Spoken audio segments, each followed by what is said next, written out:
And they have a picture of Fu Yao and Fengshen in dog costumes. And it says in China, there's a phrase known as eating dog food, which means watching two people be lovey-dovey and finding it gross. And I just really... Yeah. I love it so much. Yeah, eating dog food. That should make it into the normal vernacular. We should start saying that. Well, I really like drinking vinegar. I didn't realize that was one for jealousy, but it's the same kind of notion of like watching someone flirt with someone you like and you're drinking vinegar about it and getting jealous and upset. Ah, I like that one vinegar. better. Yeah, that was good too. Yeah.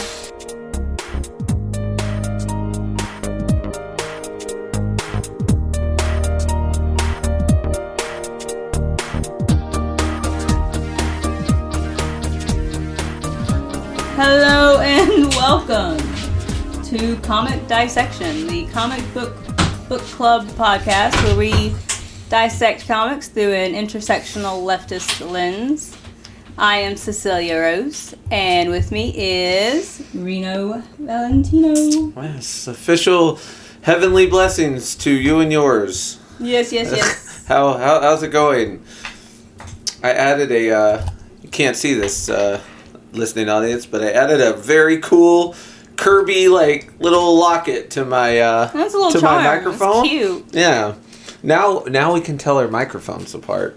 You will never. I didn't know we were allowed to put little charms on our microphones. I've got many charms. You can decorate. Here's the thing: you can decorate your microphone however you want.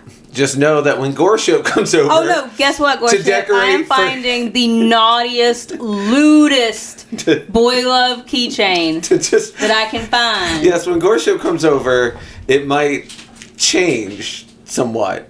It's going to...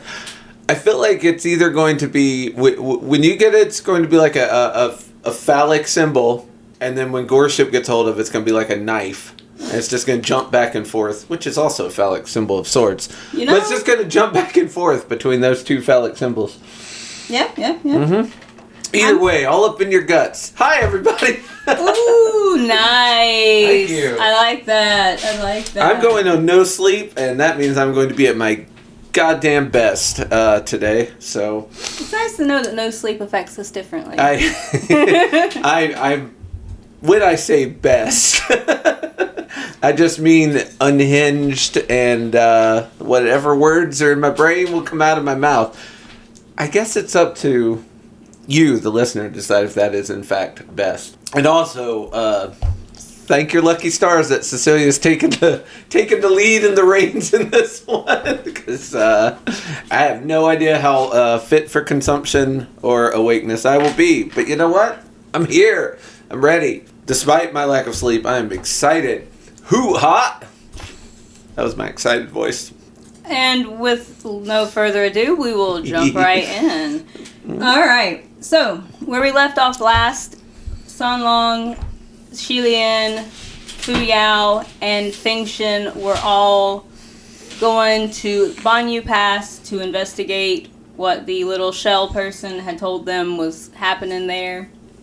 And so we jump right into there because they used a distance shortening array. Right. It's basically a teleportation device. It's a fast travel. If you played video games, the world of Heaven's Official Blessing has fast travel. And we get to see that clearly, and we're starting to episode 30. 30. We're going 30 to 62. I feel like we should tell...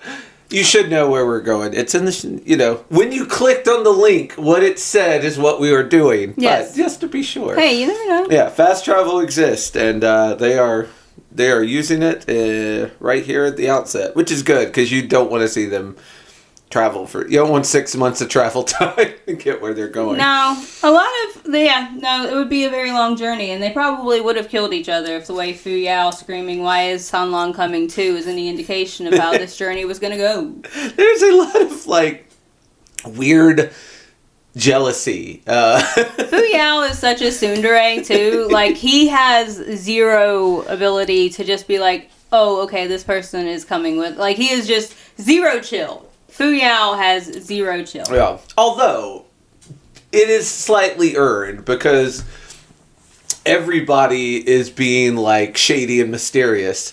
So, his hackles are up with reason. Like, he's like, this guy's acting weird. He is definitely not what he says he is, and he is not giving me any info, and I don't like any of that. So, not completely without reason. This is not completely unfounded. The amount of here for it I am, though, and I just want to level with you right now. Okay. My whole entire notes could have just been, I love Sanlong. I love Sanlong. I love Hao Chang. Oh my God, this that is. I had to physically stop myself from typing.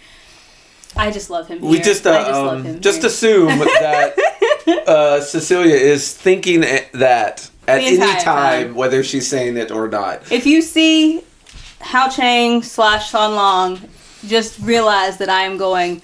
Yes, baby. If you see 6 panels in a row of them looking at each other, know that during those panels, Cecilia's in high heaven.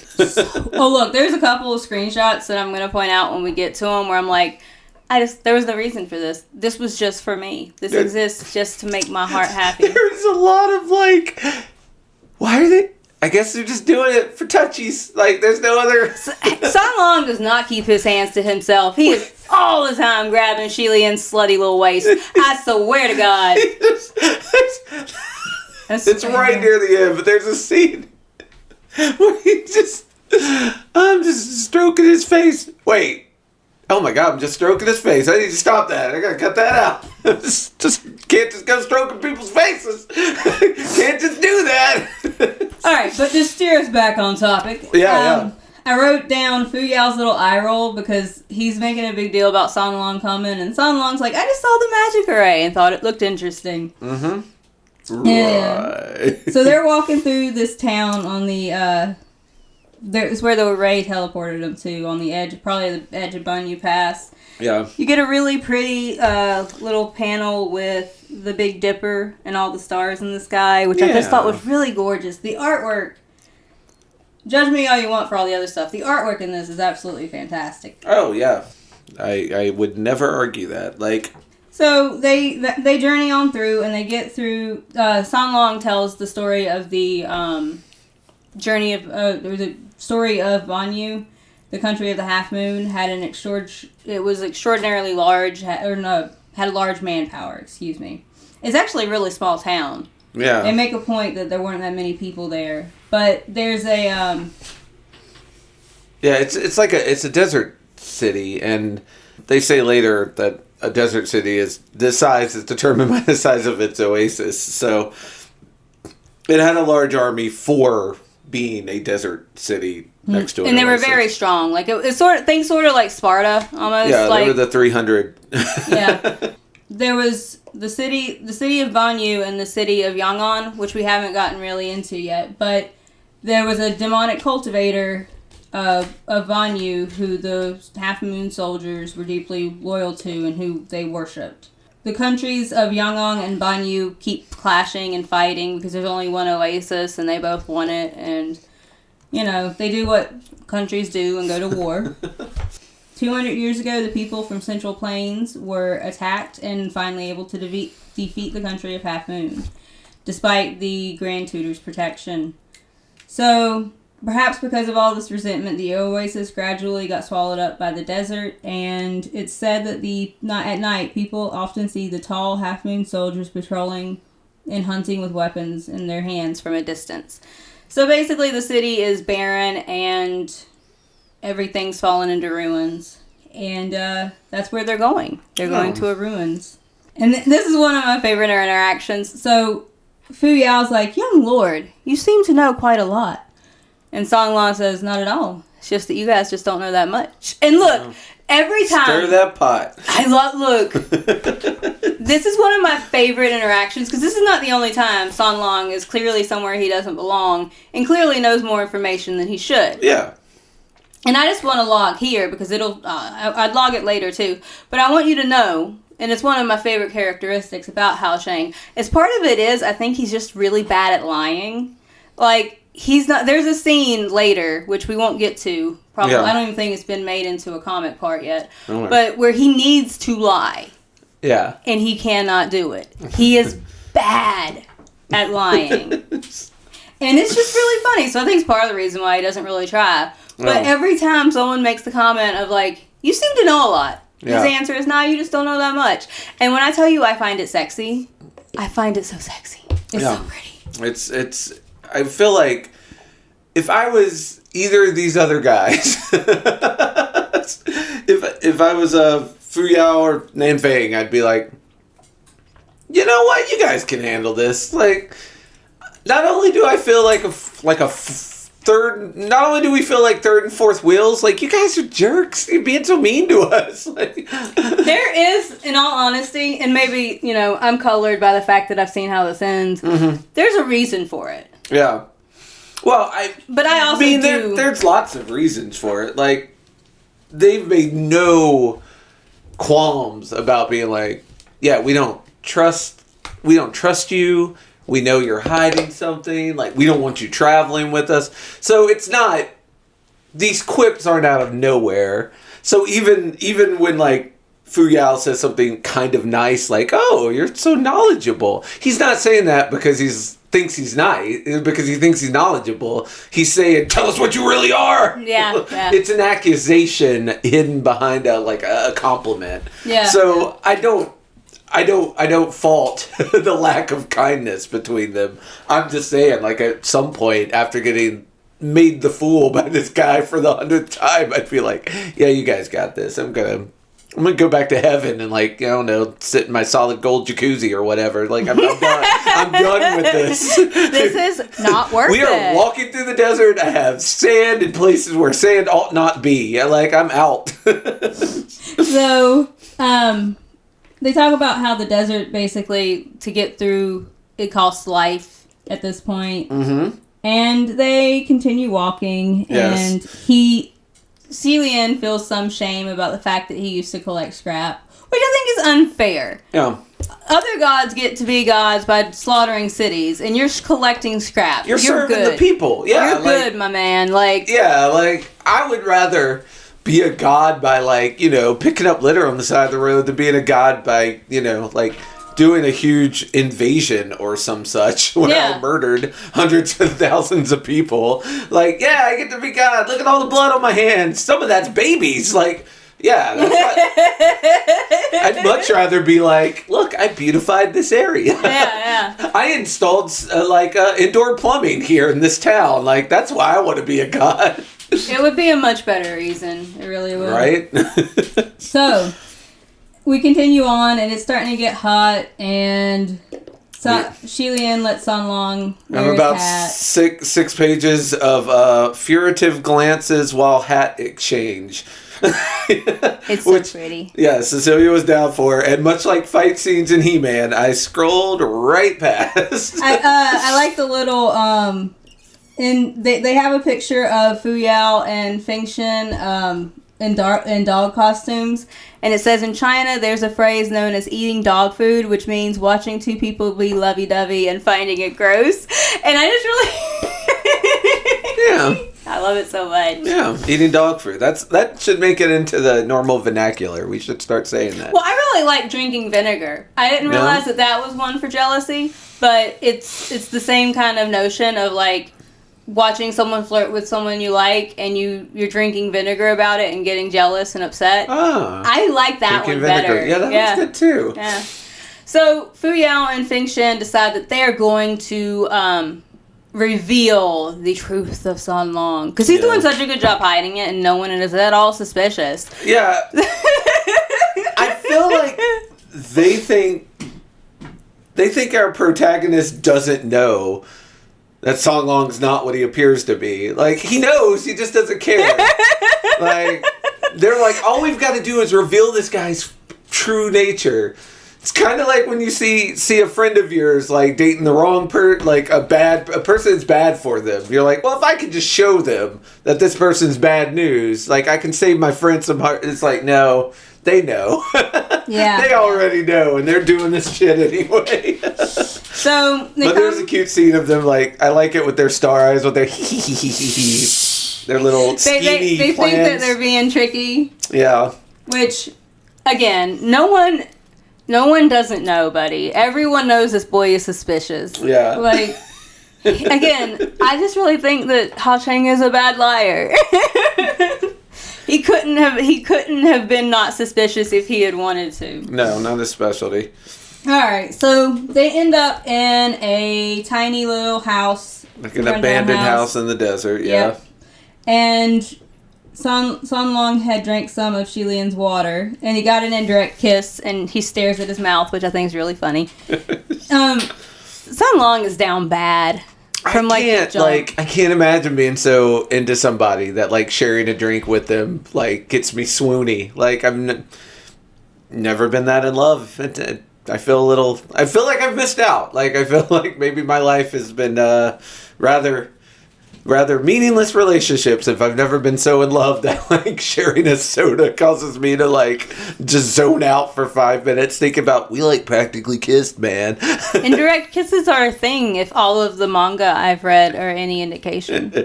Maybe that's setting up unfair expectations on my part, though. I mean, that's all any romance does. Like, it's very...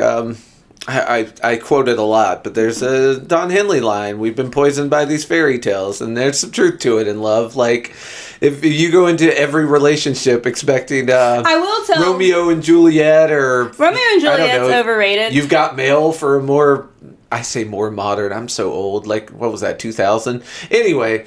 if you look at even this, I was going to say right here that if my husband and I don't work out, my next expectations are Hao Shang, and if I don't get Hao Shang, I'm not settling for anything less than Hao Shang. I was going to say, your next expectation might want to be old lady with lots of cats then, because this...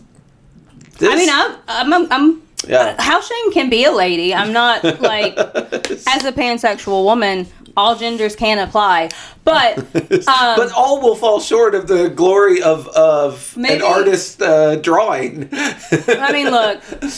There is that. Yeah. I'm not necessarily going for aesthetics, though. I just want to be, like, loved the way Hao Shang loves Xie Lian. That's the next set of standards. Like, those are goals now. We'll not settle for less next time. All right, so Hao Shang asks for, or Sean Long, whatever, same person, asks for more to drink, and Fu Yao jumps at the opportunity to share his task, which is full of true form water. Yeah. Which you can get at your local 7-Eleven. Which supposedly will reveal San Long's true form. The irony, and this is something you won't catch, so I'm just going to point out that this is going to be really funny later when you know everything. Okay. But the irony of San Long trying to get them to drink it is something, because I know you already made the comment of you didn't understand why there was this tense back and forth over drinking some water. Yeah. You will get this interaction later. Okay. But it is really funny, and I find it hilarious. And they go back and forth, and there's no reason for it. And then Song Lan drinks the water, and nothing happens. Yeah. And so they decide, okay, part 2 of their ingenious plan. That's right. Not ones to give up quickly. No, they whip out Red Mirror, which is a very cool-looking sword, but has a bit of a legend behind it, and might help reveal the true nature. Once again, we're all about getting some true nature out of a guy. San Long takes the sword and points out that, hey, this is broke. Are you guys playing a joke? So... yeah, the sword is dust now. San Long somehow managed to break the sword inside the sheath. Wow. And now it cannot be used to test him again. So, chapter 32, you get more broken sword, and poor Xie Lian looks so hurt. He's got little big eyes. One of the funniest things about Xie Lian's character is he is a martial god. Yeah. And so, like, he is also such a fucking sword otaku. Like, this boy loves his weapons. Swords are cool. Swords are cool. I'm not judging. Especially I'm just saying. if your sword has a good legend behind it, you know. Mm-hmm. Like if you have a pile of broadswords, this is not impressive. But if you've got the last sword of the dynasty king of the Persian Empire, then it's all inlaid with jewels, and one of those jewels gives it like super speed, so you can slash really fast. Like, well, now it's a fucking badass magic sword with Yep, cool backstory yep. and its own name. Yep. I'm playing Baldur's Gate 3 right now on the PS5, and it's one of the things I like about it is whenever you find weapons, even if they're not weapons that you need, they've always got a little flavor text that explains like this cool story. Like I went to a bar and there was something called the Rat Smasher, and it was just a hammer. Or a club? Please tell me it was not actually used to smash rats. Well, it's in a bar, so you don't want rats bothering your customers. So you got a magical club that does extra damage against rats.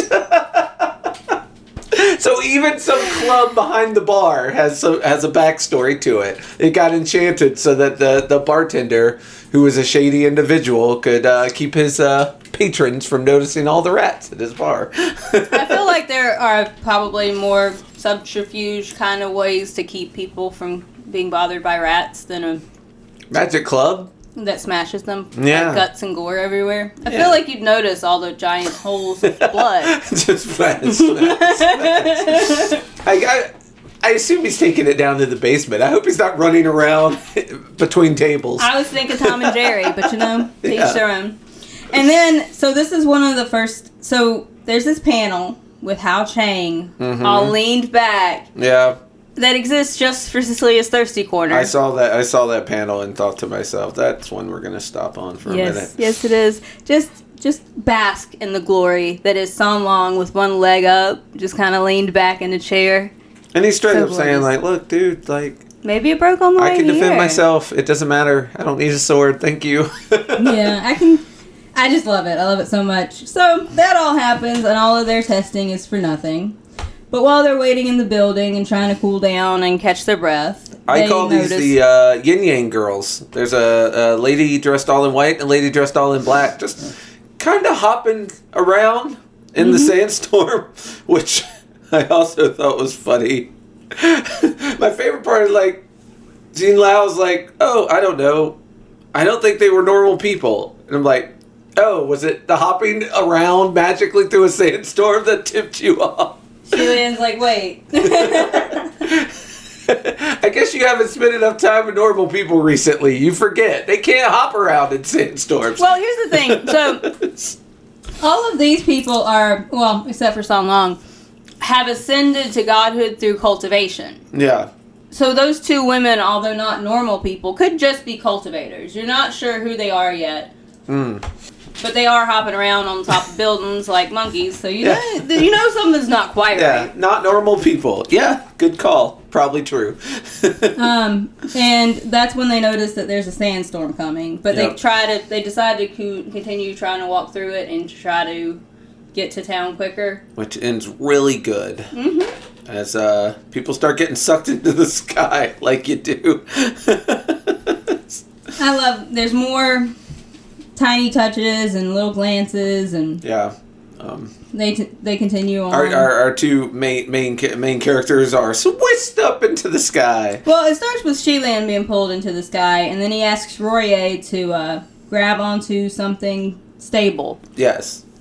And that pulls up San Long. Because Yes. Xie Lian is nothing if not very literal, or Royer is nothing if not very literal. Yeah. Who's the most stable person here? You can't trust your ribbon. You have to be more clear in what you're asking your magical ribbon to grab. Yeah, so Xie Lian accidentally pulls San Long up too. And that takes us to chapter 33. Or episode 33, whatever. And we've got... He tries again. And he gets the other two. Now all four of them have been ribboned up into the sky during this I wrote, in the middle of tornado. a sandstorm, Xie Lian gets sucked up into it. The worst luck. And then he pulls San Long up with him. The best luck. I love Royer, though. I love Royer so much. She's got a little heart. After pulling up San Long, and then she pulls up Fu Yan Yes. and Feng Xing. Why are you two here now? Go ask your stupid silk band. And then finally, they find something else to grab onto to. Yes, pull it them grabs back down to it grabs the earth and drags grabs a them all giant to the rock. ground. Yeah. So they find a cave, and Fu Yao and Nanfeng are low on powers because this land does not belong to their generals. Pei Ming and Pei Ming Jr. is actually the land that they're on is like a combination of theirs. Yeah. Pei Ming Jr. will meet We've met Pei Ying Jr. once before. Yeah, he didn't do much though. No, he just came and collected the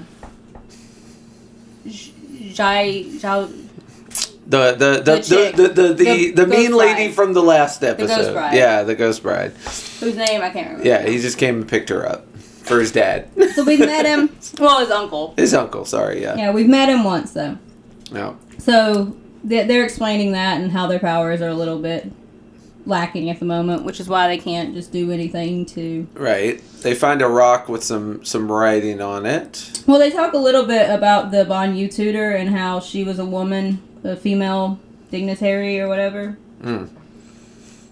But yeah, they do end up the cave with a... Oh, they're talking about how a lot of these caves exist because the sandstorms are common. And people And you gotta have a place to hide during these sandstorms, yeah. And they're in a cave with a stone, and it has some stuff on it about the general, which they don't talk too much about right here. Yeah, they get interrupted. They notice someone watching them. Yeah, because there are a whole bunch of other people in this cave, because there was a little... Because of that sandstorm. Yeah. Yeah, these people also hid. And they're like, hey, why are you guys hiding? And they're like, oh, because you guys just lit your hand on fire. We didn't know who you were. Yeah. And then you come in and you're lighting your palms up, so we were suspicious. Yeah. I feel like that's a natural reaction. Sure. Yeah, it's like we're just ordinary merchants traveling, and you freaked us out. Yeah. And there's a little boy. Yeah. He's actually kind of less important than his, is it uncle that gets bit stung? Yeah. Yeah. So, Xie Lian is explaining that they're cultivators. There's no need to be, like, too on edge. It's okay. Yeah, we're not out here trying to cause no trouble. And San Long says that every group that passes over half past will disappear. Yeah. You must know the rumors. So he's pointing out that, like, it's weird that you're here. Like...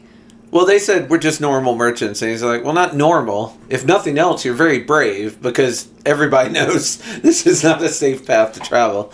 And the little boy points out that they have someone named Azao who is going to help them, and he's someone who leads people around the pass, apparently. Yeah. So that they can get out safely. Xie Lian points out that they're going to have to help escort him around the pass. That way, before they go do anything else, that way the people stay safe. And they start reading more about the general's tomb. Yep. And San Long helps him translate, because San Long knows everything. Yeah. And they talk about the general, and the general was the general of the Central Plains. They had erected a tomb over him, but he was a man who unfortunately had very bad luck. Yeah, it says he led 100 men, then 70, then 30. I'm like, damn. My favorite part here is how San Long's the one reading it. Yeah. And Fu Yao and Nanfeng are both staring at the back of Xie Lian's head while he's reading the stuff about this general who just keeps making mistakes and keep getting demotions. Like, yeah, like, hey, sound familiar to anyone? Yeah. And the little boy was like, how can an official get worse and worse over time? How much of a failure was he? Zinli's like, hey, that happens sometimes, all right? It's not that unknown. Yeah, it's common. It's common. Yeah, almost defensively. Like, yeah, you know what? Yeah, it happens. It's cool. Yeah, this is, however, the general's demotions were not because he lacked power, but because he was always getting in the way on the battlefield. And so they talk about how the general prevented soldiers from killing people and killing innocents, which seems like a thing that, like, is a good thing. Yeah. But maybe, Fu Yao disagrees with me, and Fu Yao's a bitch, so... Yeah. Yeah, he's just like, look, if you didn't do that, you might end up getting killed by your own men for being, weak and a coward and not a strong general, etc., etc.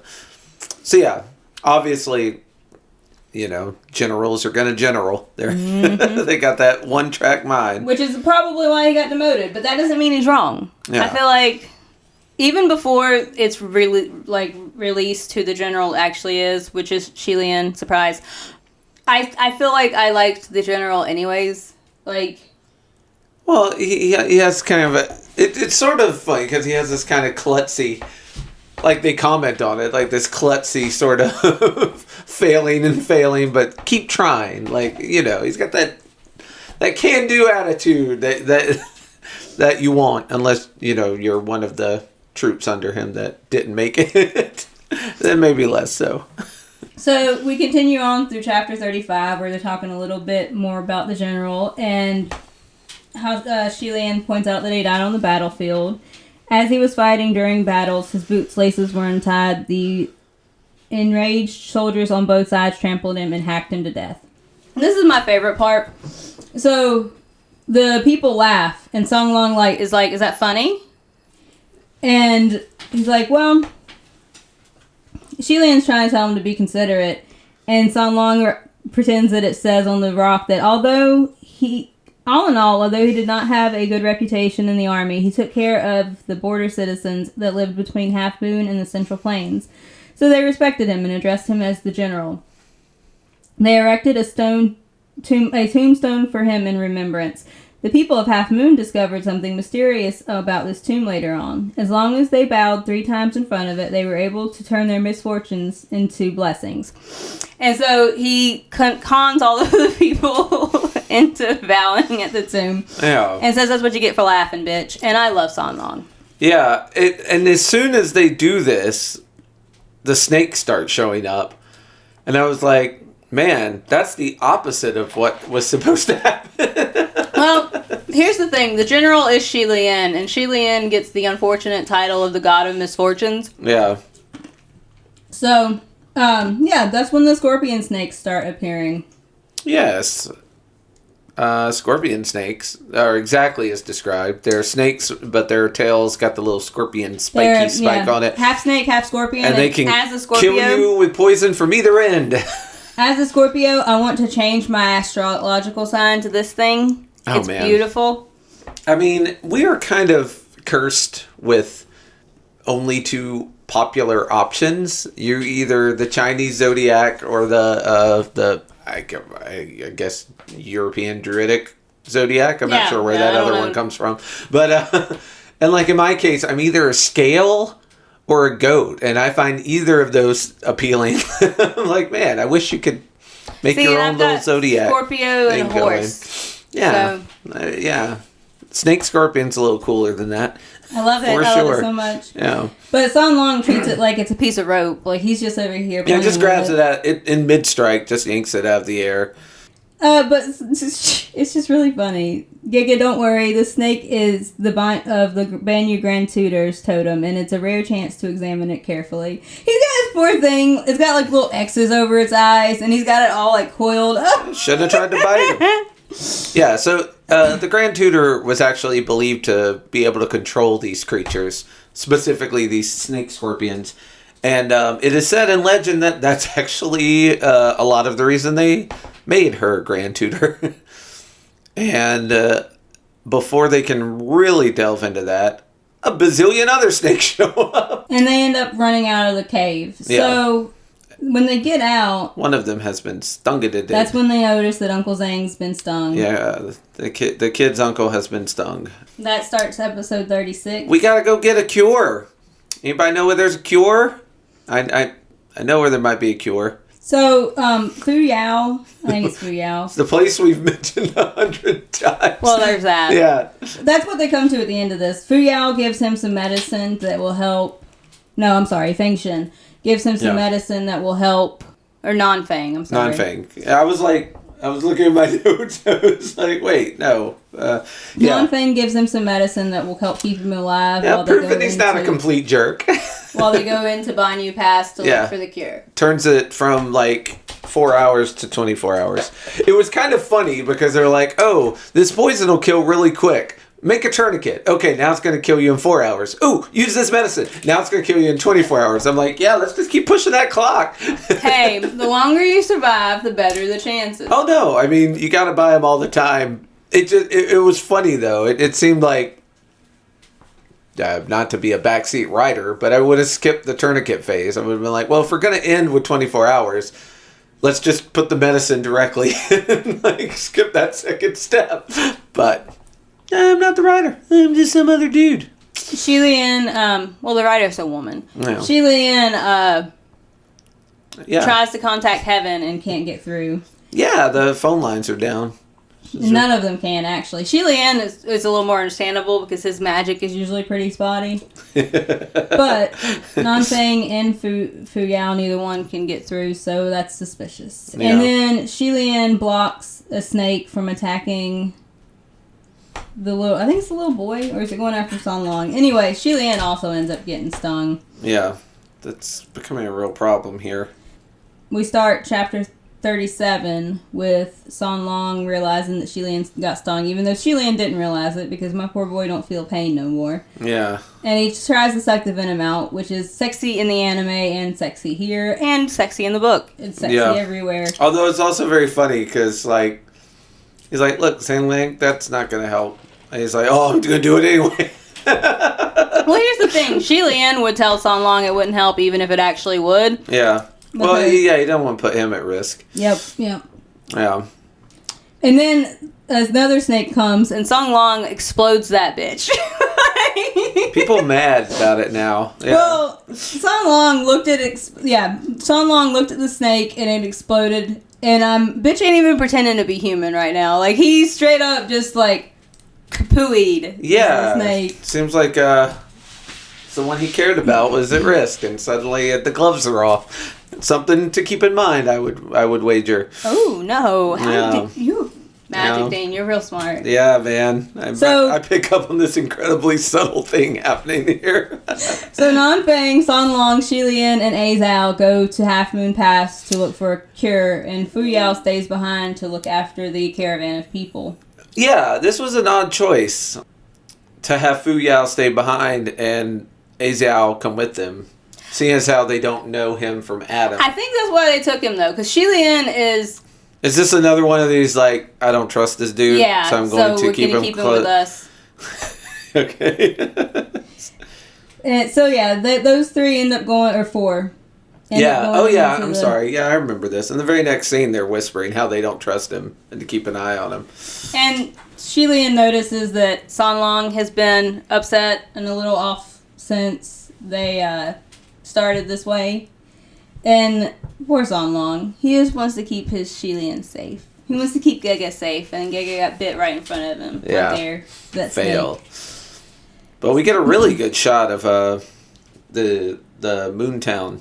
Isn't it pretty? I can imagine it. It's like it's pretty in a destitute bad. Like yeah, it looks dangerous. It looks abandoned, but not abandoned. Half Moon Pass has a lot of ghost. You can just look at it and tell. Yeah. And of course they get there right at sundown because effects. Hey, yeah, we gotta have a nice like the sun's going down, so everything's kind of gray and red. Yeah, it's really pretty. Episode 38's them coming into the town, and there's some good lighting effects here. So they see a thing called the Sinner's Pit, which is kind of the prison. They throw them down. Yeah. Xie Lian and Hao Cheng make eye contact again. Yeah. They're like, man, these guys are kind of monsters throwing people down into this pit, blah, blah, blah. Nanfeng is really like, they're cruel people, they're so cruel. Yeah. He's very taken aback by the which is, again, Nanfeng, aren't you another general? Like, shouldn't you not find, I mean, good on you to have some humanity. You're also the one that gave the medicine to that uncle, so maybe you're the sweeter of our general pair. You seem a little nicer. So they notice that there's a person hanging from a pole over there, and you get a shot of A Zhao being all like taken aback by the fact that there's a woman hanging from the pole. Yeah, but they eventually have to go into hiding because our yin and yang ladies show up, and they do. They just like appear. Unspoken word. They just happen to someone's coming, and boom, they're all gone. I ship these two so hard. The ladies? Yes. Oh, okay. I want that to be known. And when we get to the stories about them, it's sad. But I do ship them. I like them together. But I also really enjoy that dynamic in a lot of things of like the goth girlfriend and like the really perky, like, I like that dynamic. It's a common trope, for sure. It's a common trope for a reason. I like it. Yeah. So yeah, they hide from the women. And episode 39, we get some explosions. Hell yeah. We get some kabooms, which these are the parts that I kind of like. Yeah, through, couple kabooms. They're very pretty kabooms, though. They're both very strong, which I think is pretty neat. Like, the women are blowing up Non-Fang, who plays distraction. Which, again, Non-Fang's growing on me. Like, he's out there doing the Lord's work. Because, I mean, they're like, okay, he's distracting them so that we can complete the mission and find this flower, or this plant. So, yeah, good on him. Because, yeah, risking your life for fighting these two, like, super ladies, that's it. You know, impressive. So they're looking for the Shan Yu herb, which is the thing that they need to have to make the cure. Yeah. So they decide that if it... Song Long says that the Shan Yu herb is small, has extremely large leaves that are shaped like pointed peaches, and likes shade. So they decide that tall, large buildings would give shade, and so they must go to the Imperial Palace. Yeah. And we get some more really gorgeous... Yeah, some nice... Night is falling as they are walking to the Imperial Palace. I just really love the lighting and then, like, the stars. It's really wild. Gorgeous. Yeah. So they get to the palace. They find the herbs. Well, they're looking for the herbs, and then Tin Shang is the kid's name. There you go. I say this because he pops up out of the grass that they're hunting for this plant in. And is like, please don't attack me, please don't attack me. And then he gives up all of his comrades. Yep. He's straight up like, look, my friends are over there. Yeah. They're over there. He's like, are you really Tin Shang? He's like, yeah, I am. A couple other folks over there. The kid immediately tells on his friend, dude's a narc. Well, I mean, he trusts our boy. He trusts our pretty boy. He's not untrusting. And San Long finds the herb and mushes it up into paste and puts it on Xie Lian. So at least one person is now safe. Right. Now we got to get some back to the uncle. But San Long is still upset, and Xie Lian takes note that, like, he's still not acting normal. Yeah. So they go to collect some more herbs, and that is... This is where we meet the weird plant person. Yeah. So the people from the caravan who came to help because they were worried it'd been too long or whatever, they came to help. They find the plant, and right when they're going to pick it, they're like, oh my god, there's a fucking talking head in the ground there. San Long notes that you can't use the plants that are grown over there. Yeah. And the reason for that is that there is a face, which I thought you might enjoy this part, because this is pretty good, it's gory, creepy. gory horror part. Really should have had gore ships that sit in for this part, because it gets a little scary here. So Xie Lian moves the leaves aside, and we're in episode... We're in 40. 40, yeah. Yep. Xie Lian moves the leaves aside, and you get this... Oh, 41, really? Since it... so one thing this does that I don't know if we've mentioned before, but the first 5 or 6 panels of each issue is reliving what happened last issue. So the end of 39 and the ending of 40 and the beginning of 41 are the same event being replayed, of them finding the head, being like, oh, sorry if I scared you. I scare myself sometimes. Yeah, so the head is saying that someone who was in their caravan was there 50, 60 years ago, too. Xie Lian automatically doesn't trust it. Yeah, and just you shouldn't trust every head in the ground you come across, honestly. But the head's trying to get Xie Lian to come closer because he wants to see him up close. He's so lonely being stuck in the dirt all the time. Yeah. Won't you come closer? Says he was used as fertilizer, which is just, that's not cool. So Xie Lian tells everyone to back up. One of the dudes... The head also says it recognizes one of the people he's traveling with. Yeah, yeah. And he knows him from somewhere. Come real close and I'll tell you who. One of the guys ends up having to... He drops something, so he goes back to pick it up. And at that point... He gets munched. He does get munched. A giant tongue comes in and basically eats his brain. Well, yeah, at first there's a cool shot of, like, his back, and it, like, coming into the side of his head. It kind of looks like, I don't know if you ever saw the video of the JFK assassination. Yeah, it's kind of that. It's like a bullet tongue, just right through the head. kind of horrifying. Yeah. And he drops down and it just starts munching. Yeah. No, this dude gets eaten. Yeah. And there's a really cool shot of the dude's head, the dude in the ground's head, and this giant tongue that's just coming back into a face, and there's just blood everywhere, and it's really gross looking. And the head talks about how it was starving. And then immediately starts yelling for the generals and the soldiers.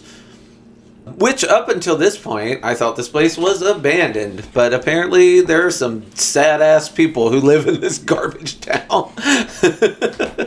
Yeah, there's no honor amongst thieves, though, because while the moment that we get this really nice shot of the Banyu Pass soldiers. Yeah. And then that's the end of Volume 3. Right. We go into, and we go into episode 42, and our head's like, yeah, look, I helped, I'm great. Now let me out. Yeah, and what he gets instead is the head of this group, who we will get more details of later. He becomes a very main character in this story. Stabs the ground dude. I don't even know what to call him. I don't think they never name him. No, but he's they just the ground this face ground demon with his spiky club, yanks him out of the ground, and just tosses him against the wall. Yeah.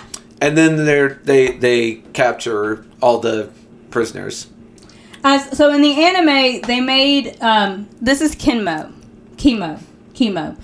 In the anime, they made Chemo look like an ogre or something. Like, they actually made him like this 9 foot tall, like big giant muscle dude. Yeah. Whereas in this, he just looks vaguely Middle Eastern and kind of like the hot dude from The Mummy. Yeah. Like, you've just got like this kind of, like I said, vaguely Middle Eastern dude in a like. And all of his soldiers are dressed similarly to him.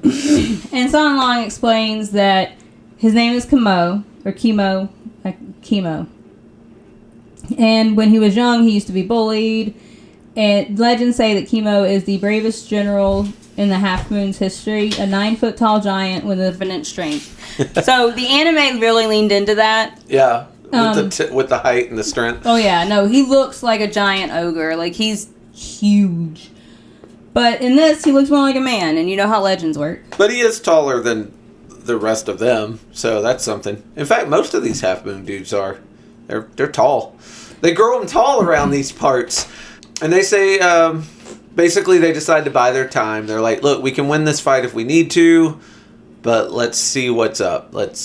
And of course, they lead them to this pit where the prisoner pit they were talking about earlier. Yeah, the Sinner's Pit. Yeah, Sinner's Pit. I knew it had a cool name. I couldn't remember what it was. And Xie Lian notes that like he feels some magic. You can't hear any of the sounds that would be down there. So like, there's a formation array. It seems bottomless as well. Like he kicks a rock in and he can't hear it hit the bottom either. So that's either distance or magic. Or both. This is where we get another shot of our hanging lady. She's hanging right over the pit, dressed all in black robes. And then we start with episode 43. Yeah. And so we got them using their magic, or I guess like the spirits are doing something to help the soldiers' souls that are in the bottom. So they're basically... Xie Lian's getting ready to like offer himself up because they're gonna throw some people down the Sinner's Pit. Yeah, everybody wants to get in this pit apparently. Yeah, I was gonna say, and apparently Xie Lian's not the only one because Azal gets thrown down first. Yeah. Well, no, he jumps in. Yeah. Right? Well, it kind of looks like he was going to attack Chemo. Yeah, I thought he was jumping over to attack Chemo, and it looks like Chemo like throws him backwards or clubs him backwards or something, and he goes down into the pit. Yeah, I just wrote down Azal didn't last long, huh? Azal, thanks for playing. But I knew, because he was dressed differently and he was pretty, that we had not seen the last of him. I'm starting to learn this writer. I'm starting to learn this writer and how she works, and she would not have made a dude that pretty if he wasn't going to show back up. I'm starting to see, but I'm starting to see the puppet strings. I'm so proud of you. Yeah, you've come so far. Yeah. All right. So they're getting ready to throw the little boy in, and Xie Lian's like, "Hey, no, wait. take me instead. And Xie Lian knows a little bit of the language, which makes Chemo like, suspicious. ooh, well, yeah, it backfires because he's like, well, we're not throwing you in. I got tons of questions for you. You speak. Where did you come from? Yeah. Yeah, so that, oops. So instead, though, Hao Chang decides that I will also say, little nitpick. I don't. They have Chemo talking in a different word bubbles. Like his word bubbles are black with black word letters outlined in white. And I don't know if it's my phone contrast or the fact that I have the eyes of an old man, but like every time he talked, I had to like zoom way in so I could read it. I was like, oh, what's that old man saying? Well, it's supposed to show that he's font. speaking a different language. Oh, no, I'm good with that. I just, that font. It's fair. And color scheme, somehow, something about it did not, my eyes did not approve. Hey, you know what? That's fair. Yeah. And so Xie Lian was going to jump, and then he notices that San Long takes the plunge for him. Yep. He's trying to talk him out of it, but San Long just sort of like... I'll see you again soon. I'm fine. I'm going to be fine. I'll be gone for a bit. And then just jumps into the hole. Yeah. And this is one thing where these two keep, like, being so worried about each other, but at no point have I worried about either of them because I'm like, I don't know. These two seem to have everything in hand all the time. So, like, at no point can I go along with them on this ride of, like, I don't feel either of them are actually in danger in any way. So it's like, oh my God, he jumped in the hole. I'm like, yeah, so what? Like, it's a hole, man. You think these people with the godlike powers, some of which are actually gods, can't survive a hole? Like, my grandpa fell in a hole and survived. He's just an old man. Like, I'm pretty sure God can handle a hole. It was kind of, I remember when we were reading the origins of He-Man and Skeletor, at one point you were just like, yeah, we know, He-Man, you're going to be Skeletor. There's no fear here. And I'm like, I have no... Look, it's a fair... They have yet to meet someone who I consider their match. Mm-hmm. Because whenever they say, like, oh, this person is so powerful, and they're such a god, and then, like, they snap their fingers and beat that person. And I'm like, okay... It's hard to take you seriously when you tell me how dangerous someone is, because to you, no, they're not. Yeah. Well... But they all end up in the hole is the important part of this tale. You know what? That's fair. No, it is... The stakes aren't that they're gonna die. The stakes are just... The story is the part you're supposed to be interested in. Yeah. So, like, you're right. Song Long jumping into the hole, you never think Song Long is gonna... Nothing bad is happening to him. There's no way. No, he gave the knowing smirk and I'll be back soon. Yeah. So... Chemo's getting so confused right now. He's like, why are you all rushing to your death? Yeah. Why are you all rushing to your death? You can't go down yet. I'm not done asking you questions. And, man... Xie Lian proving that he is also a petty little bitch, and I love him for it. Like, come with us. Yeah. And you're coming down with, because Xie Lian's jumping in after Song Long. There's no way he's letting Song Long go down there by himself. He doesn't know what Song Long is, but he knows enough that, like, wherever Song Long goes, I'm going to. Wherever you go, I'm gonna go.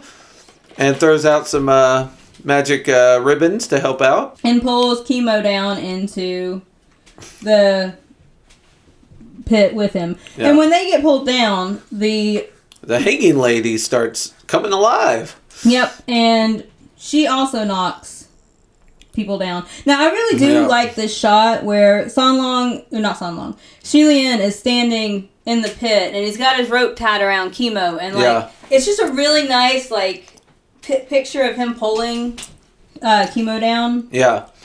So... And down they go. Down they go. And while they're falling, Xie Lian gets caught by somebody. Now, we can see, because otherwise this would just be, like, pages of black. Yeah. But Xie Lian can't see anything. So it's too dark. Song Long caught him, though. And he realizes that Song Long feels a little different. Like, he sounds a little different. And they get down to the bottom, and... It's deathly quiet. because all of the people who are down here have already been killed. Yeah, they're gooey and bloody. And it's weird because they heard, like, moaning and sorrow from up top earlier. And they're like, well, there's no sound down here now. That's for damn sure. And here is where Xie Lian notices that Song Long doesn't have a heartbeat or a breath. And...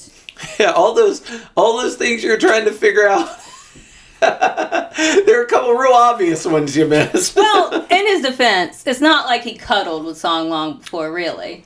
Didn't they lay down together? They laid down together, but that don't mean they were laying on top of each other. I mean, you can hear people breathing when you're sleeping together often. Song Long could have been faking at that point, though. He could have breathed. Yeah. Like my children do when they're pretending to be asleep. Yes. Don't have to go to school or whatnot. Chemo is like super angry because all those dudes are dead. His dudes are dead. Yeah, and he's blaming the central planers is what he's calling them. Song Lang. And I kept misreading this as central planners, and I was like, oh, he thinks they're government officials. I see. I know that for he's like, why'd you put the interstate so close to the park? Do you know how loud that makes it? Can't enjoy the sun. Yeah, central planners, I hate you. So I know that for chemo, it must be incredibly heart-wrenching and tragic to lose all your men like that. But well, as you're someone literally who's walking through a pool of blood that is your soldiers. But as someone who's in Song Long's corner, I just find it hot. Yeah. Yeah. I feel real bad about it. And chemo does jump to a conclusion, but it's a good jump. He wants Song Long dead now. This is just here to show what a good and powerful fighter Song Long is. Yeah. So the entire time, he's got Xie Lian in a bridal carry. Yeah. And while having Xie Lian in a bridal carry, he is still attacking chemo and kicking his ass. Yeah. And, like... This is where he gets the very good advice of next time you see a hole like this, don't randomly jump in it. Which, yeah, smart. Yeah. And wise. Xie Lian wants to be put down, but Song Long won't put him down because it's sturdy. I'm like, oh my holy God. I love it so much. It's so cute. It's too dirty. There's blood all over the place, Giga. You can't get blood on your shoes. You wear white. Like, that would be bad. Yeah. So, yeah, there's a whole bunch of blood, and Xie Lian tells Song Long not to kill him yet. Yeah. And Song Long's like, hey, you got any questions you want to ask me? About my origins and such? Hold on a second. Is this where it happens? Because, yeah, Xie Lian is like, well, did you do this down here? And Song Long's like, yeah, that's me. And a lot of murder. Yeah, there's the line about don't jump into holes. Yep. Again, good advice. Yeah, so there's this part where, Song Long's like, hey, you don't want to ask anything else? And Xie Lian's like, what would I want to ask you? And Song Long's like, whether or not I'm human. Yeah. And I wrote down here, sweet baby Song Long, my dearest Hao Shang. Xie Lian may be a lot of things, but he's not actually stupid. Yeah. My man has not thought you were a normal person from jump. Yeah. But also, I feel like that was a chance to further narrow it down, because in this world, not human still leaves a wide window of what you could be. That is fair, but Xie Lian has already put him through a number of tests. So he knows that he's not a calamity, he knows that he's not a devastation, and he knows that he's not a wrath. Yeah. So Xie Lian's got, and there are only 4 supreme ghosts. Yeah. So, he's already narrowed it down. He knows he's not a normal ghost. Yeah. He kind of has an idea about who he is, and you realize at the end that he knows who he is. But Xie Lian doesn't care. He's like, look, whether or not you're... he says it again later, too. He's like, look, I like you. It doesn't matter. Yeah, what you are is not important. It's like...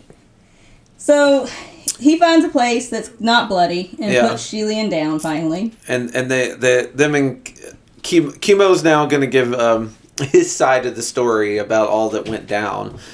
And this is where he talks about the lady that's... the lady that was being hung up at the top of this hole that they are currently stuck in. And he's like, she betrayed us. We gave her a position of power. And then she opened the gates and let the enemy soldiers in. And they slaughtered all my people. Ooh, what a bitch. Yep. He calls her that a lot. He does call her that a lot. Which, again, I mean, I would say if a woman slaughtered, like, all my friends, I might drop the B word on her. That is fair. I would feel a little justified in that. So, we realize here that Xie Lian had been thinking that the two women, the yin and yang women, as you called them, were the Banyu Pass people. Yeah. But they're not, because the chick who was hanging over the pit was the Banyu Pass priestess. Yeah, what job did they give her? Not the Grand Inquisitor, but they gave her like a... the state, not prospector.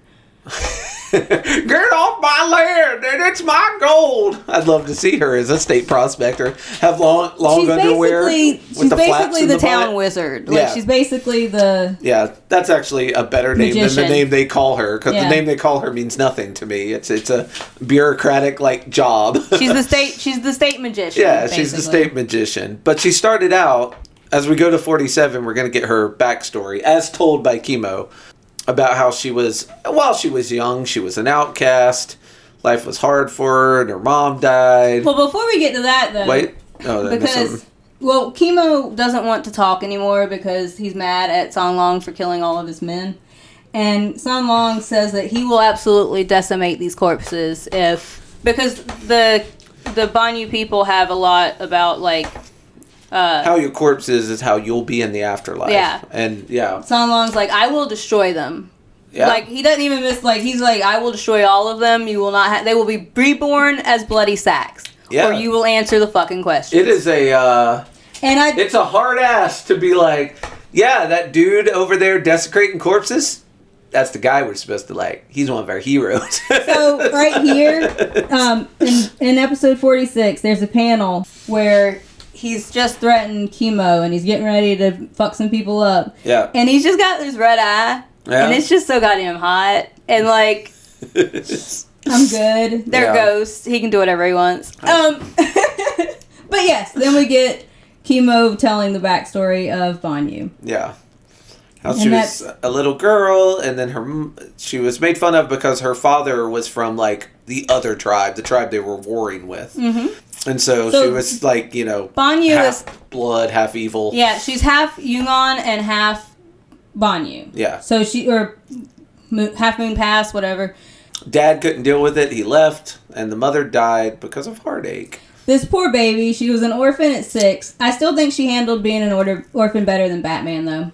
There are a lot of orphans in MXPX. I mean, it all ends up the same, right? Dress all in black, Avenger. I would say she handled it the exact same way as Batman did. You put a bat symbol on her chest. She's basically a mix of Zatanna and Batman over here. Yeah, she ends up going out in the desert and coming back with the scorpion snakes at her beck and call. Yep, she learned demonic cultivation while she was out in the middle of nowhere. So... Yeah, and she comes back and they're like, she was still kind of withdrawn and sullen, and that made people scared of her even more. So she gets bullied and humiliated despite the fact that she is now the sorceress. Yeah, the high-ranking sorceress. In a position of power, and nobody trusts her, and...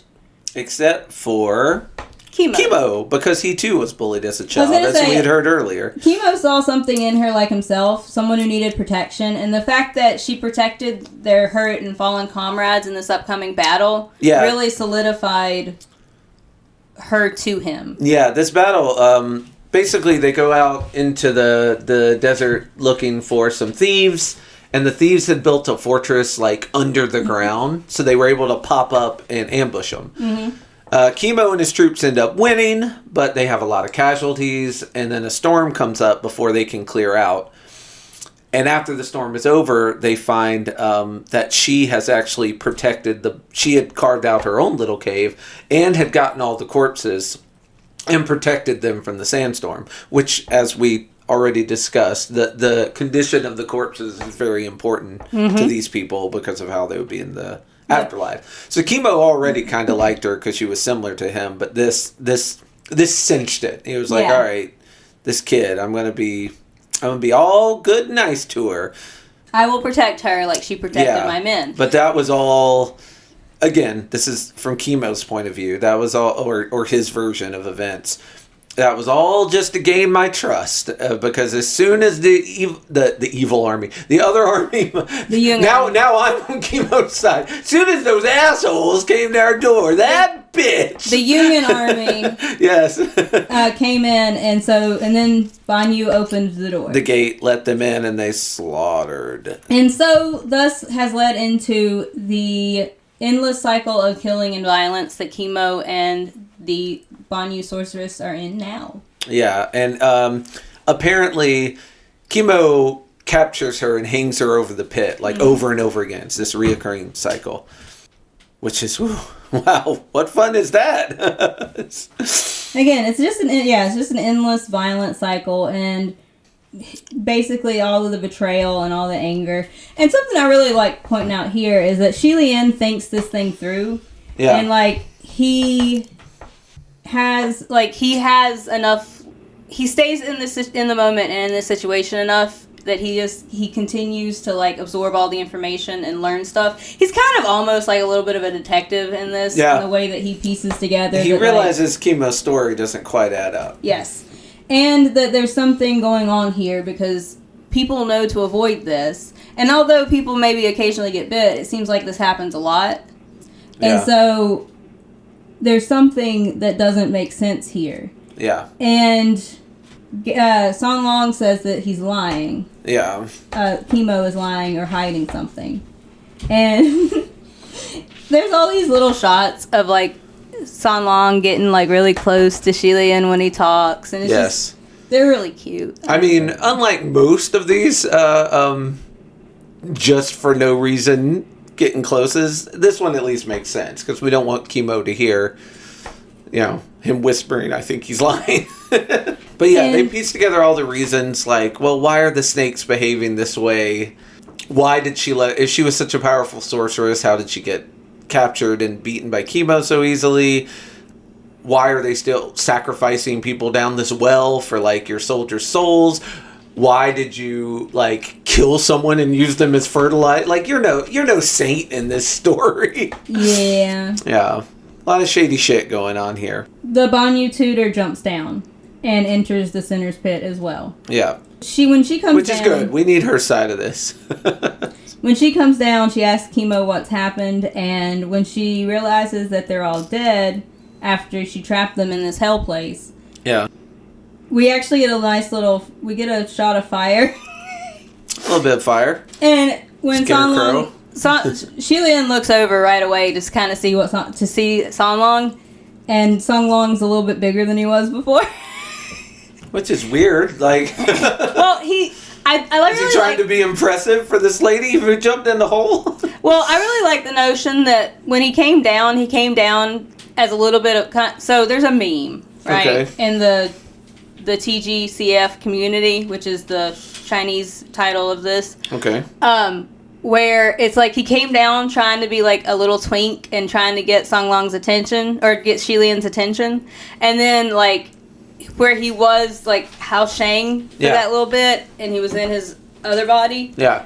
When he turns back, he just kind of keeps a little bit of it, and it's almost the more that he reveals of himself to Xie Lian, the closer you get to his true form. Yeah. So, which we will discuss his true form more as we go. So yeah, but when Banyu learns that all of the men have been released from the sinner's pit because they're all finally freed from their resentment, she says good, which does not sound like a thing that someone would say if she hated everybody. Yeah, she's And Chemo obviously is pretty angry about that. He and Banyu start fighting, and so Banyu asked if Song Long and Xie Lian are the ones who released all the men, and Song Long's Xie Lian's it was kind of an accident. I didn't do it on purpose. Yeah. And once again, kind of talking himself out of some worshipers. I feel like every time he has a chance to be like, I did this great work, he's like, never does it correctly. It's always, he always fucks that up. She offers to release the formation, and so she lets them out. Like, she just basically hops down and is like, oh, good, all of the men are free. Here, you're free now, you can go. Yeah, you want to go? You can go. And they're like, well, that was super easy. She has no interest in fighting, which is not what we heard about her. No. Fu Yao offers to come down and take a look. And then Fu Yao uses a giant fire, and you get to see the absolute massacre that happened down here. Although Fu Yao does have a funny line. He says, hey, anybody down there? Nobody's down there, I'm out.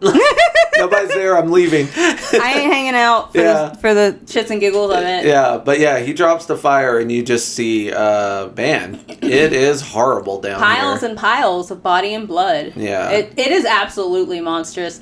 And Song Long did this the instant after he jumped down. Like, they never stood a chance. So Fu Yao comes down into the hole and we get a nice...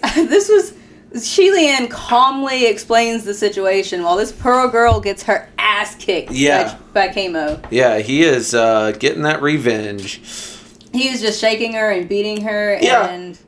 And again, I mean, man, hard to have a good look. This girl, who has at least taken the form of a little lady, is getting beat up by this, like, big, huge, 9-foot muscular dude. The Hulk. And the four of them are standing around having a little chitty chat about it. And I'm they do a Hulk smash. Kimo literally has her by the ankles and is like, when Loki gets beat up. Yeah, in the do you know who I am? Yeah.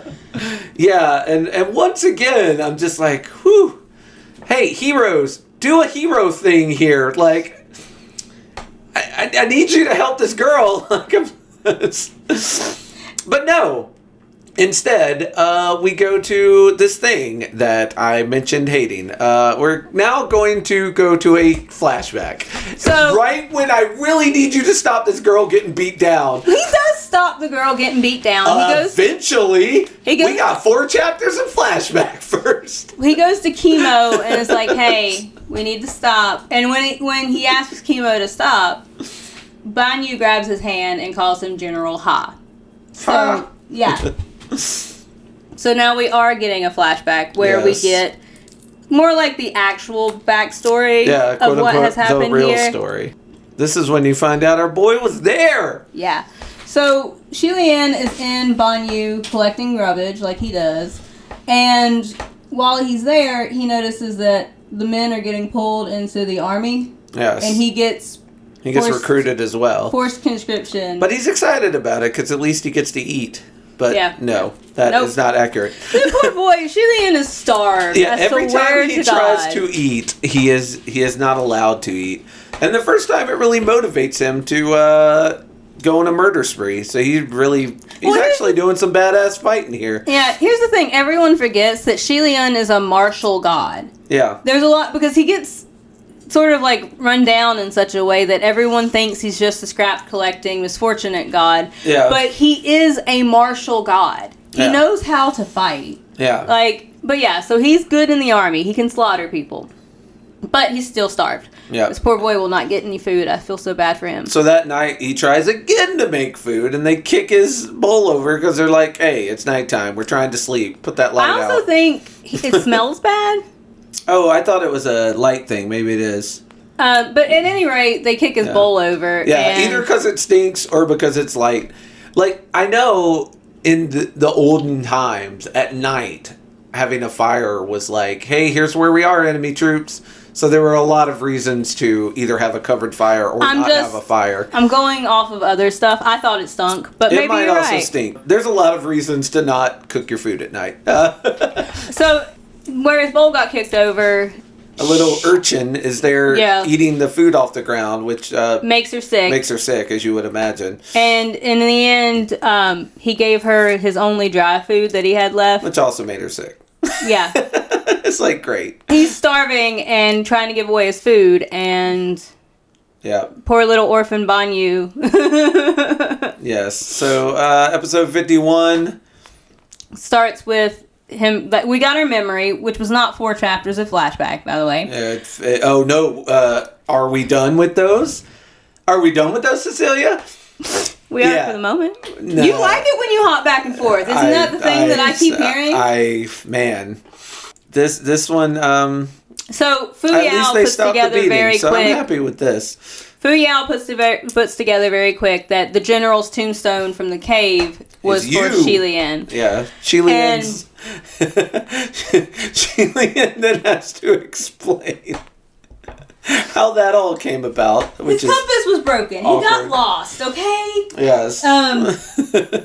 He only intended to collect scraps, and then he got put in the army, and then he became a captain, and then the commoners called him general out of respect. Again, just because he's telling this story in the present day doesn't mean it doesn't still feel like a flashback.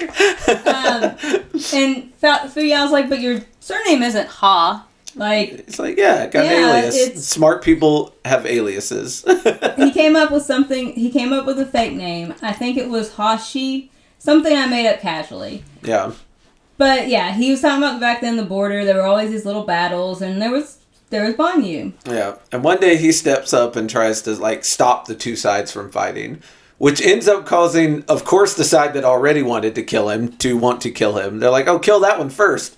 And then also his own troops want to kill him because he seems like a traitor. And he has to fake death. Well, it said on the tombstone that he died. And he's like, of course I didn't truly intend to die. I only pretended to.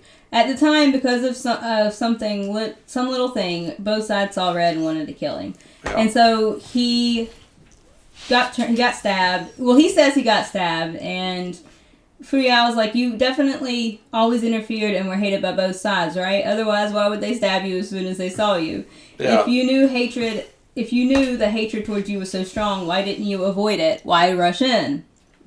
Which we will find that out in a moment. But yeah, they strip his armor because, again, they think he's dead, and toss him in the water. And there's a very funny image of Chibi him floating downstream, with his eyes open, not dead. Right. I'm wet, but I'm not dead. That's great. So Banyu says General Ha rushed into the battlefield and was flattened to save me. Yeah. So that's why he ended up in the middle of a fight. Yeah, they were, like they do, the troops were seeing red, and once they start fighting, you don't know what innocents are going to be killed. And she was cowering behind a tree, so he stepped in to try and stop that from happening. I feel bad for Banyu. This poor girl only had one friend, a little Yang'an boy, and then General Ha was flattened to try to save her. Xie Lian is remarkable, really. Yeah. So after she apologizes, Xie Lian's like, I wasn't really flattened. And yeah, I'm okay. And it was my choice. And then she starts crying and admits that hey, I know this snake thing looks real bad, but I can't control the snakes anymore. I can call them, but I can't make them do stuff. So I don't know what the snakes are doing, but it ain't on me. Whatever's happening with the snakes. And Fu Yao's talks about him abandoning himself for others with this look on his face of disbelief and anger, which is interesting. And Xie Lian points out that he chooses to remember good things as opposed to worry about the bad things. So Banyu, there's no need for Banyu to apologize because he made that choice, like you said. Yeah. And he doesn't regret it. It's not... Which, again, Xie Lian is just remarkable. So... She points out that she can't control the snakes, and Fu Yao's like, I don't care. You're going to jail. Come on. He's done. He's ready to leave. He's like, look, we did our mission. This already took way longer than it needed to, and we got a sick uncle back at camp. So, yeah, we got to get this caravan rolling again. And Tung Long's like, she's not lying. Something else is still happening here. Yeah. And it's like, ooh, summon a snake. Let's see. Yeah. That's what they decide to do. And they do, and it's very aggressive. Mm-hmm. And then all of a sudden, it starts raining snakes. Mm-hmm. Raining snakes, hallelujah, it's raining snakes, light up the firewall. Yeah, they also had to light up the firewall. Which I didn't know they had a firewall, but apparently they do. And they lit that shit up and scorched them snakes. Well, San Long pulls out an umbrella, which I just want to point out because it's a very pretty umbrella. It's an umbrella that has appeared before. But some umbrella of some sort has appeared before. Well, I was just pointing out, like, the detail on the handle. It's got a little butterfly charm on it. It's really pretty. It's not a bad one. So Sun Long and Xie Lian stand under the umbrella, and then there is a firewall that Fu Yao takes care of all the snaky snakes. Yep. The sneaky snakes, as Alex Jones would say. And there's a... Sun Long says, "There's no need to worry. That trash won't die." Talking about Fu Yao. Like, dude, I'm protecting you from all these snakes, man. Give me a little credit. He's not, though. If you look at it, Fu Yao is the one getting attacked by snakes. Nobody's messing with Ban Yu, and nothing is coming close to Sun Long and Xie Lian. Fu Yao is really the only one in danger. Those snakes, like, Xie Lian is safe because Sun Long will explode any of those snakes if they get too close. He's done it before. So that's when Xie Lian's like, there's someone else in this pit. Yep. Like, where were Fu Yao doesn't know where another person would come from, but this isn't making any sense. Yeah. And at about that point, Ban Yu gets herself kidnapped by whoever this other person in the pit is. Fu Yao's like, she might be tricking you, but she's not. No. And Sun Long uses his sword to pull out the sixth person. Well, he uses it to fight. Yeah. And then... Stop. There's no need to hide anymore. General Pei Jr. Yeah. Is the reveal at the end. And that's the end of that volume. Mm-hmm. We find ourselves in episode 54. And I thought he would reveal himself as soon as he got called out. But that does not happen. So I was a little surprised at that. Yeah, Fu Yao's like, don't you know General Pei's status? If he came down here, how would we not know? But Xie Lian's like, well, he probably used a clone, which is one of the ways that the gods function. They have clones and smaller versions of themselves that they send out, which Xie Lian's like, I realized it when you mentioned Xuanji. That's her name. They're in the right territory for it. Yeah, they are in his part of the world. Pei Jr. did something atrocious. He slaughtered a city. And Sun Long's like, so Gege is saying that the city that he slaughtered is the country of Half Moon, which is what happened. And that also is explaining why they haven't sent anyone here and have kind of just tried to sweep this whole town and this whole slaughter under the rug. Mm-hmm. Because this is a high-ranking dude. Nobody wants to get on his bad side, so we're just going to pretend that didn't happen. And they realized that it was, what's-his-face, the dude who jumped in right at the beginning. Azal. Was his avatar or his clone, right? Yes. And so after this is when Pei Jr. Yeah, he finally shows up in his Azal form, but with cooler clothes. Which honestly, hold on a second. Like his bright blue has gotten like a dark grayish black. Yeah, this is the first time that we've seen this version of Pei Jr. Because before, when we saw him, he was dressed up as General Pei Jr. No. And he's in his work clothes. This is the first time we've seen this version of him, and damn, boy's pretty. Mm-hmm. He did get scratched up by Hao Sheng's sword, though. Mm-hmm. So, but there's a back and forth with Chemo and... Yeah, it's kind of funny because Chemo's like, oh, you owe me a fight to death. And he's like, yeah, we already did that. You lost, remember? Pei Su's like, we already fought. Yeah. You're dead, bitch. Yeah. Like, that's how this works. Yeah, like, that's how the fight ended. And this is when we realized that there was one other person that hung out with this little girl. Well, if you remember back when they were talking about Ban Yu, they do mention that she had one friend who was a youngin' boy. Yeah. And that youngin' boy was Pei Su. Yes. So, Pei Su... That's a me, he says. He said, I imagine him saying it like Mario. It's a me. Pei Su had learned how to control the snakes. And... He's like, I just went off and figured... It's funny because they were like, oh, when did she teach you that? And he's like, she didn't teach me. I just went off and learned it. Like... I'm a pretty powerful dude. I can also learn things. Chapter 55. Yeah, they're talking about Pei Su being the Yungin. He joined the Yungin army. Peisu also just recognized him. So like when they met the first time, he didn't recognize Xie Lian was General Ha. They talk about why she opened the gates for Banyu, and the people. Basically, there was a war. Like there's been many fights, and Banya's like, that city had to die. One of my favorite things in MXTX novels is besides the regularity of orphans and a coffin scene, is how many sides there are to a story. Yeah. And how many stories are like, there's always more than one side to a thing. But there's back and forth. They were always fighting. And then he basically talks about how the city had plans to, if they were taken, to give explosives to their young people and basically make suicide bombers. And is like, better to just go in and slaughter them all quickly than, have that happen.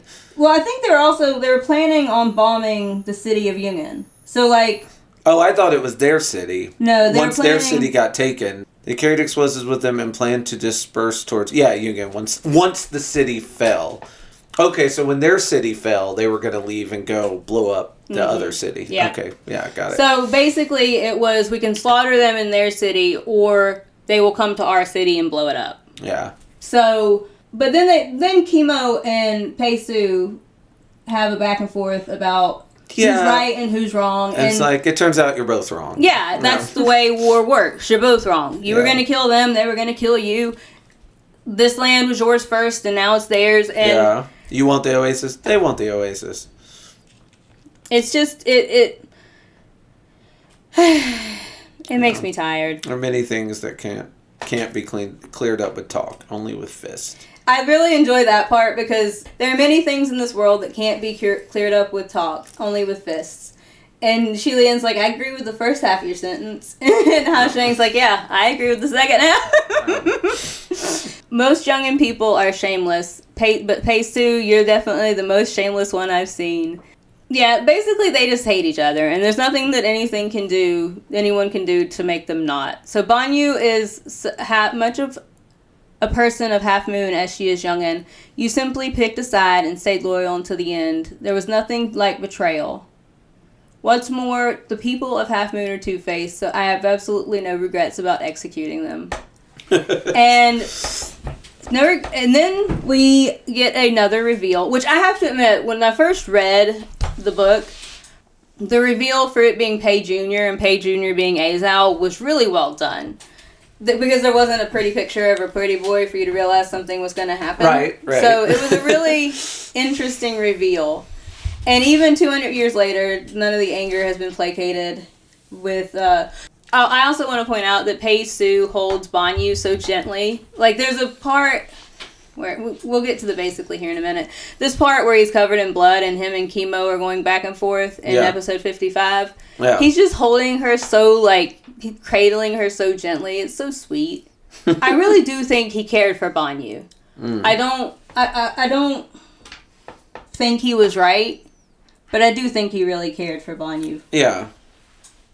So we get a nice little reveal because Peisu said he didn't care about slaughtering the city, and we get this little hand that comes out, and then there's a gust of wind that pulls everybody back up, which is where episode 56 starts. And we get out of the hole finally. Jesus Christ. Finally get out of the center's pit. Been in that fucking hole forever. And we get out in a manner the Penguin would be proud of, with the umbrella as like a little parachute to have a nice soft landing. So, excuse me. We get... Hold on a second. I'm going to do us a favor and look up how to say the Windmaster's name. So... Shi Quan Zwan Wa. You're close. Shi Quan Xuan. Shi Quan Xuan. Hold on a second. You'll have to cut the dead air here because I'm going to Google pronunciations. Shi Quan Xuan. Xing Xuan. Xing Xuan. Say it again. Shi. So, okay. Nanfang and... Xi Xingxuan and Ming Yi, the Earthmaster, Yi are all up top. Yeah. And this is our mysterious yin and yang. These are our yin and Xing and Ming Yi. Ming Yi. Peisu bows because this is the Windmaster. Yeah. And the Windmaster is the one that we met in chat room. She was giving merits out to giving everybody. Out money like air.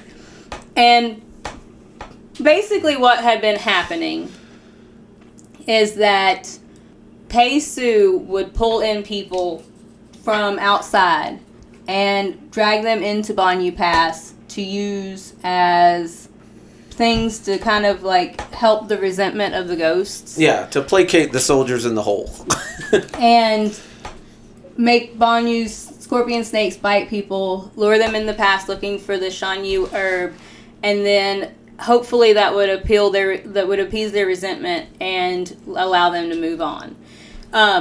And the Windmaster points out that as a heavenly official, he made clones and let countless people die, which is one of the things you're not allowed to do as a god. You're not allowed to hurt humans. Going to be punished. So, she apologizes to Xie Lian for the storm in the desert, because she's the one who started it. Yeah. And she was trying to steer them away from this place. She didn't want them involved, basically. Yeah. And she suggests that Xie Lian moves on from this point and just let it be, but he won't let anything happen to Banyu because she was kind of innocent in all of this. Like, despite everything that has happened, she may have betrayed the city, but she was kind of put in an impossible position. Yeah. Pei Su is her friend. Her city's getting ready to go be suicide bombers. It's kind of a shitty place to have to be. Yeah. No bueno. So 57, we start with the Windmaster being like, it's cool, we're just going to take Chemo and Pei Su, and although Banyu Grand Tutor is a wrath, she has never harmed people. She tried to save them. Yeah. So they're not going to mess with her. And I just love all of these scenes now. So Ming Yi and the Windmaster collect Chemo and Pei Su and go back up to heaven. Yep. For, I don't know, a trial or something. They will be punished, but it is unclear at this point how they will be punished. Fu Yao points out that Xie Lian has definitely offended General Pei at this point. Yeah, and there might be repercussions down the road for that. Yeah, don't... But he did point out, Shan Long points out that Pei Ming is a proud person, so he won't use any dirty tricks to get even, so it should be okay. I don't know if that makes you feel better. Oh no, he's going to come at you straight forward. He's just going to come up and stab you. Don't worry, there won't be any shady weird stuff. It's great, I feel better. Honestly though, I feel like the way politics in heaven works, I would prefer if someone just came up and tried to stab me. I mean, it's a little better.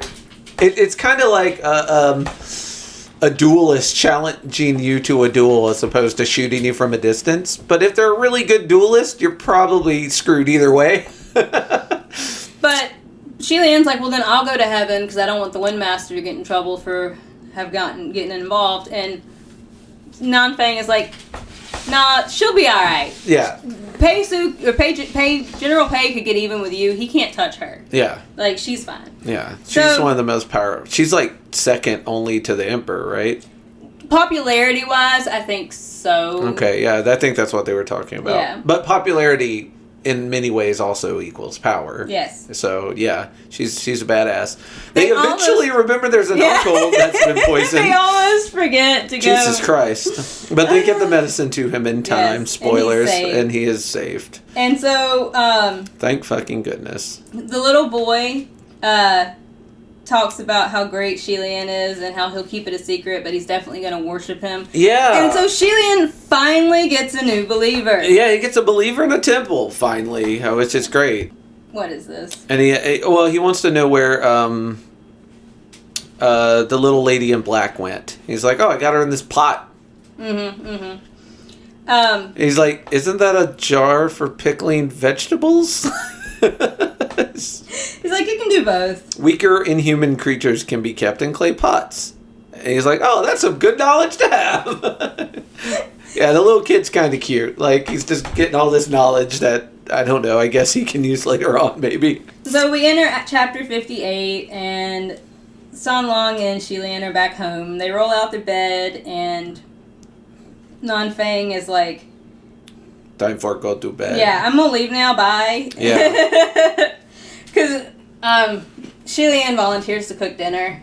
So this is fun. So Xie Lian had volunteered to cook dinner, and Nanfeng's like, "Oh, I just got a call from heaven. I gotta go by." Yeah. And he asks, "Don't do anything I wouldn't do by."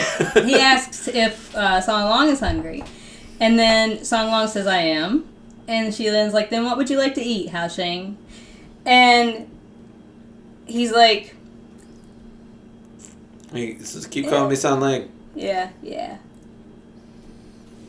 And the Crown Prince. Oh, yeah, and this is when they both finally drop some of their... pretending. They're pretending. And, yeah. He's like, well, still call me Song Long. So he asks if Hao Sheng was the groom that day on Yuzhen Mountain. Or was he the one who took him through the mountain? And Hao Sheng's like, I wasn't pretending to be a groom. It's fair enough. He asks why he appeared on the mountain, and Song Long is like, this question, there are only two answers. First, I went specifically for your highness. Second, I was bored and happened to be passing by. Yeah, right. And our hero does not have the guts to guess the first, so he guessed the second, that you were bored. And they talk a little bit about how Xie Lian acknowledges what we all know here is how bad of a liar Song Long is. Yeah. He doesn't have any flaws, so he guessed he must be a supreme. Additionally, you're always dressed in red, the color of maple leaves and blood. Your speech and your omniscient knowledge and abilities, and your fearless expressions towards anything in your way. With such bearings, other than the crimson rain salt flower the gods discuss with fear, there really did not seem to be any other possibilities. Yeah. Again, it's like, oh, how did you know that the Riddler robbed that bank? Well, there were green question marks painted all over. Every single person there was given a riddle. Yeah, I figured it out somehow. You know.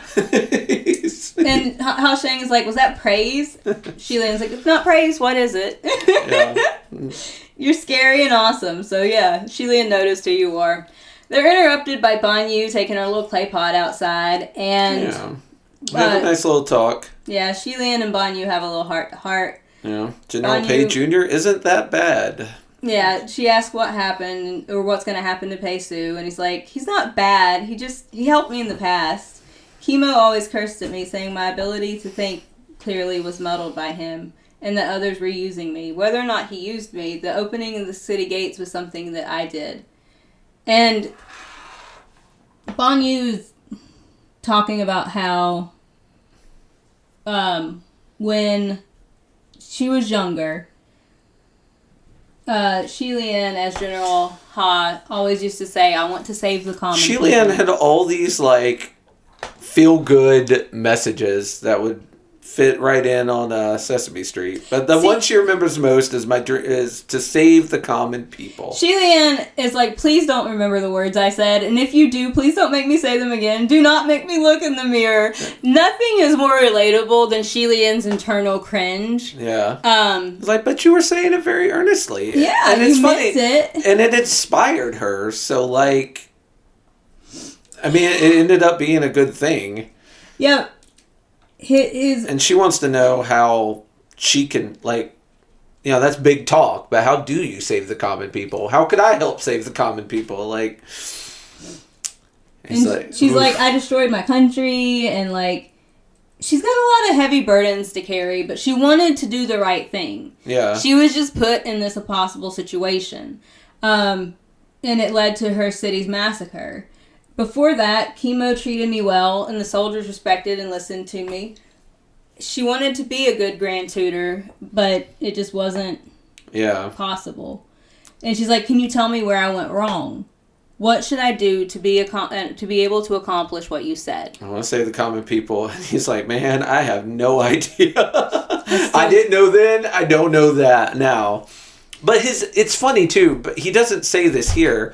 But the other advice she remembers is the answer to her question.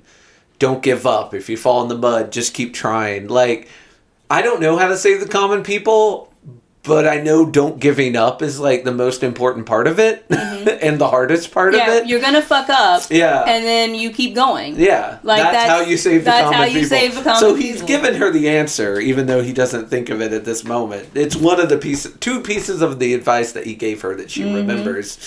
So she has the answer. She's just got to... Well, he doesn't know it either, though. Like, that's... In his defense, he's like...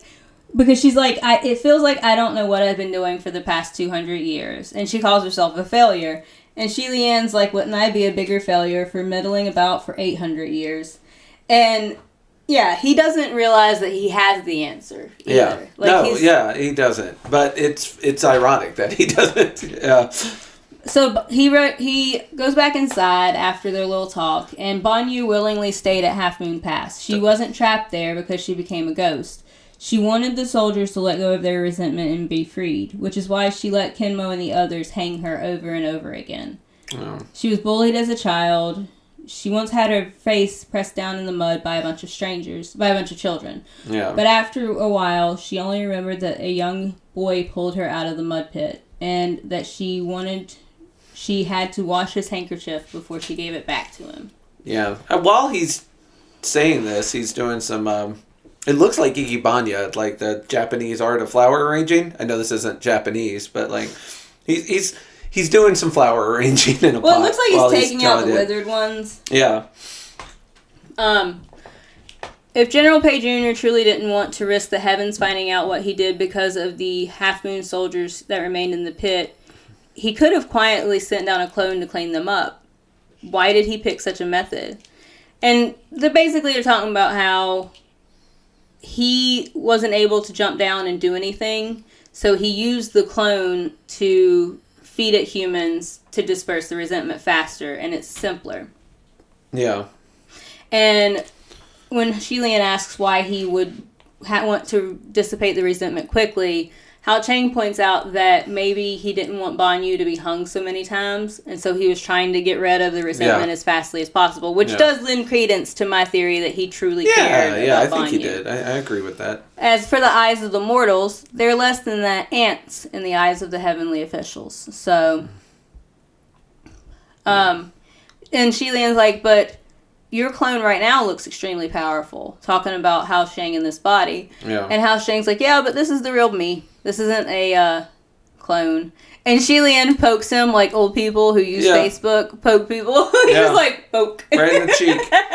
And this is where you get the whole like, oh, yeah, I just poked somebody. Like, I just poked him in the cheek. And he blushes. Like a freak. Like an absolute freak.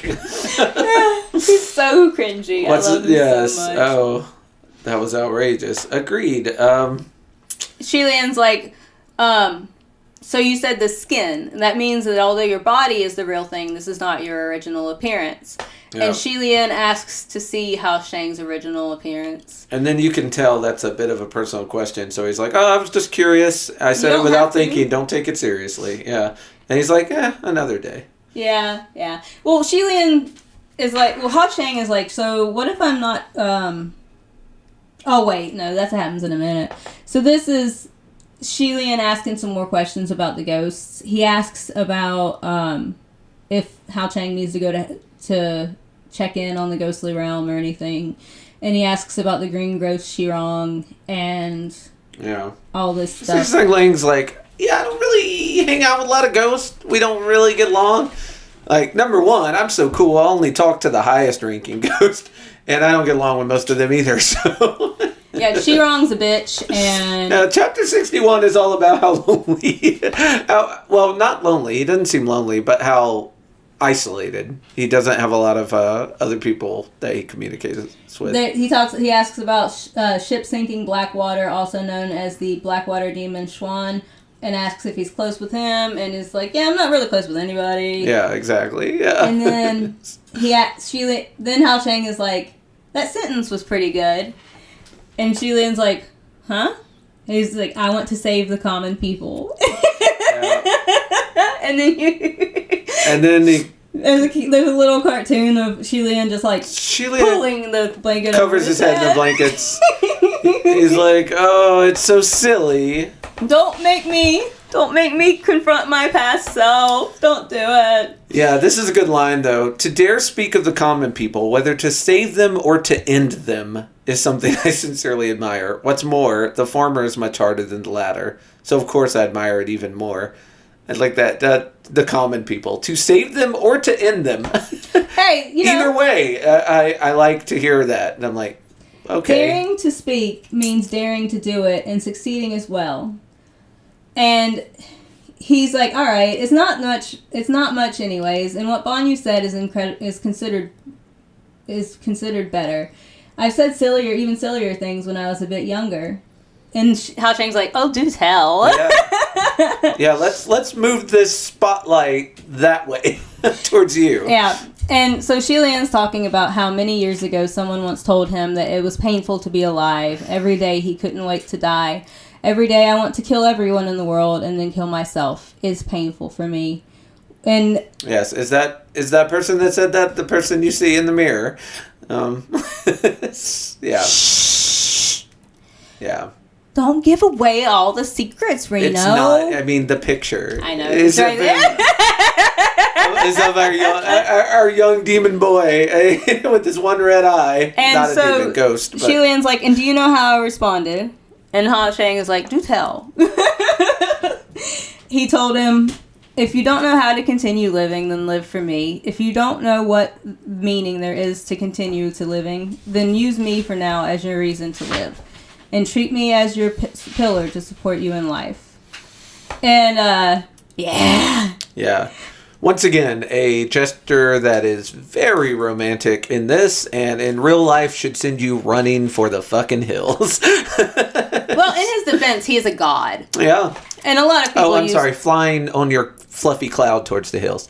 If you're a god. Well, I'm saying Goku that cloud. A lot of people do use God as their reason for existence even today. It's true. And I guess this could be a god to his worshiper. Like, well, hey, if you don't have a reason to live, live for me. I died for your sins. I'm Jesus. Hey, have a good time. Okay. Yeah. That's how that is not how that works. But in this particular instance, Xie Lian is freshly ascended when he says all of this, and he's also 17. Yeah. So like, he's a child. He's a child. Xie Lian is looking back on this with a lot of cringe. He's well, this whole conversation is about cringe moments. So yeah it's fine. But man, that it's a lot of pressure to be like, hey, oh, you don't want to live anymore? You can live for me. And, yeah. He's like, I really thought I was omnipotent. I wouldn't be able to say such things now, even if you asked me. Yeah. And he wonders what happened to that child afterwards. He says, becoming someone's reason to live is such a heavy burden to bear. Exactly. Never mind saving the common people. Yeah, see, exactly. He said it when he was a child. I know, but I'm just saying, to those in the real world. And Hao Chang's like, daring to speak such words in your youth, although it was brave, it was foolish. Xie Lian's like, right? Foolish and brave. And although it was foolish, it was still very brave. And Xie Lian says thank you. And there's this moment where he's like, they're not strangers. So Xie Lian's like, even if you've known someone for decades, it only takes a day to return to being strangers.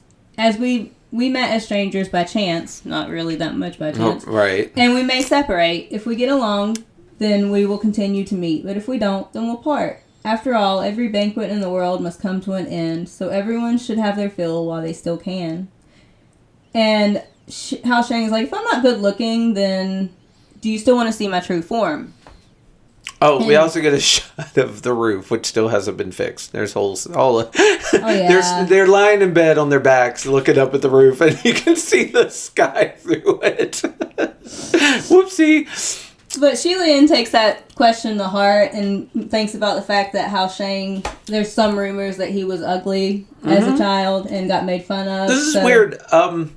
Not to plug our Patreon, but we recently did an episode of Young Justice, and one thing we didn't touch on while we were talking about Young Justice, but I brought to mind this now, is when Miss Martian is talking about her true form to Superboy, And like, oh, I didn't want to reveal my true form to you because I'm like, this ugly Martian creature. And he's like, dude, I saw your true form when we melded like weeks ago, and I was cool with it if you were cool with it. I didn't think it was worth mentioning. Yeah, it didn't seem like a thing to me. And I feel like if this ends up being, and I can't imagine it will, like, that this lady likes drawing pretty people too much. I can't imagine him being an ugly monster when he reveals his true form. But if he is, I don't think it'll make a difference. Aww. That is my prediction and hope. Well, Xie Lian says something much the same as, we're already friends, and since we're already friends, your appearance isn't going to bother me one way or the other. Yeah. And it makes Hao Cheng giggle, and Xie Lian takes that offensively. Yeah. And, He calls Hao Cheng insincere, and Hao Cheng takes Xie Lian's hand and puts it against his not beating heart, and says that you won't find someone more sincere than me on earth and on heaven and earth. And Xie Lian rolls over and says, go to sleep. Who says forget it? Yeah. No, who says forget it? Who says forget it? Because it says forget it, but it doesn't. The bubble's not assigned to anyone. I think so that's I was Xie Lian. Confused. Yeah. Okay. I think Xie Lian says So, Xie Lian is an 800-year-old virgin. Right. And Hao Cheng is the first time that Xie Lian gets all touchy-feely with a person. Mm-hmm. And so it throws him off. Right. And so I think the forget it, where he gets nervous here. Okay. And so he pulls back and tells Hao Cheng to go to sleep. And Hao Cheng turns around or tells him that next time that they see each other, he'll show Xie Lian his true form. Which, that was weird to me because he said next time we see each other. Does that mean when he wakes up in the morning he's not going to be there?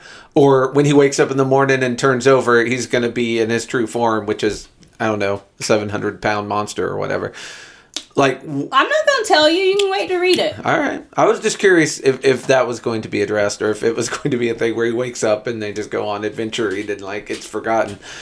But our last shot is of that crystal butterfly, who you may remember from our part 1 talking about Heaven's Official Blessing. And I, again, remember from the Persona games. Okay, so... But that takes us to the end of 62. And that's the end of our reading. That's the end of our reading of Heaven's Official Blessing. Hands down, we probably could have stopped a couple chapters earlier, but this interaction is what sold me on the story. Yeah. And hands down, my favorite thing about Hao Cheng is like the duality of him. Mm-hmm. He is an absolutely sarcastic little shit, and I love him for it. But he's also very genuine and so vulnerable and loving in his interactions with Xie Lian. Yeah. And the San Long just sees who Xie Lian is, from like the cringy, embarrassing, horrible things to like the wanting to save common people and doing everything he can for even the smallest person. Yeah. And he loves all of that. Like, it is so good. Xie Lian and Hao Cheng are cute, but Hao Cheng is just a good mix of like incredibly dangerous, arrogant, and completely open and vulnerable. Yeah. And I love it. It is my favorite thing. So, are you going to tell us what we're going to read next? Or you want to do a big question first? Oh, big question first. While on this subject, we will big question. It'd be weird to talk about next time and then go back to this. All right, big question. Yeah. Big question. Xie Lian reads himself for filth. For all the Hallmark greeting card type shit he used to run around sprouting as a young adult, and now as a fully grown person with 800 years of experience. Mm-hmm. He has like an allergic reaction to his sprouting.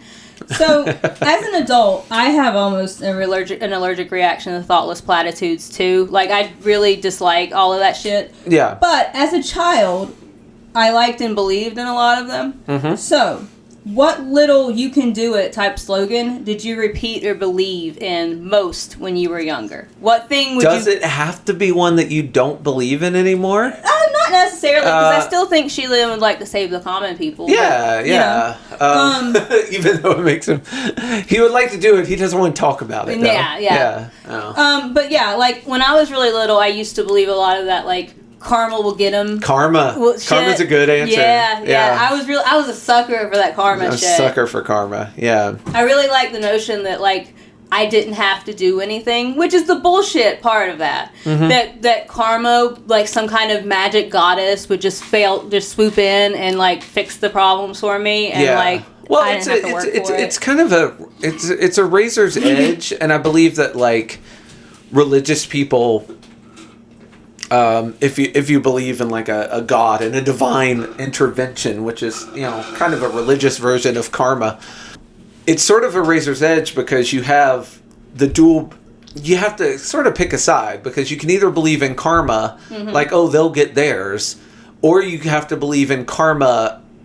Like, I'm going to be the instrument of karma and make sure they get theirs. Mm-hmm. In religion, it's the same way. Like, you can be like, well, they'll get there. Like, God will drop retribution on them, or I need to take the gun to the place and do it myself. Yeah. Which obviously can have really bad implications. Well, it's just karma is a nice notion whenever you feel powerless anyways, and like your boyfriend cheats on you and you're like, well, he'll get his.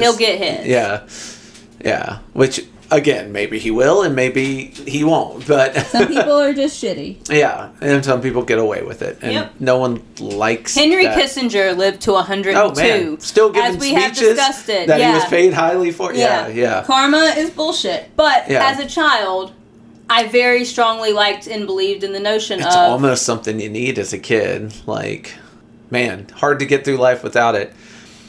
I don't know. Something that I believed as a kid that's really simplistic, but I still believe now. Mm-hmm. As a kid, I didn't have the name for it. But are you familiar with the golden mean?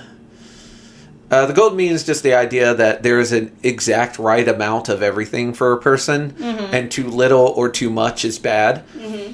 And it's, in theory, it applies to everything from television to fucking heroin. Like, okay. Well, and the golden mean can be zero. Like, there's a right amount of something, of everything in Earth, and nothing in excess is kind of the other side of the golden mean. And as a kid, I used to very much believe that, like, there was a balance to everything. Okay. Like, the right amount of... very yin-yang. Yeah. I was a Eastern philosopher before it was cool. In kindergarten. But I didn't know what it... I didn't have names for it. I didn't find these things out till later. But yeah, this idea that there's a perfect amount of television that is good for you, and any less, you're missing out, and any more, and it's owning your life, and you're getting too much of it. And I think that has, in a lot of ways, kept me from being way too into sex, drugs, and rock and roll, like to the point where I possibly could have been lost to those influences. Yeah.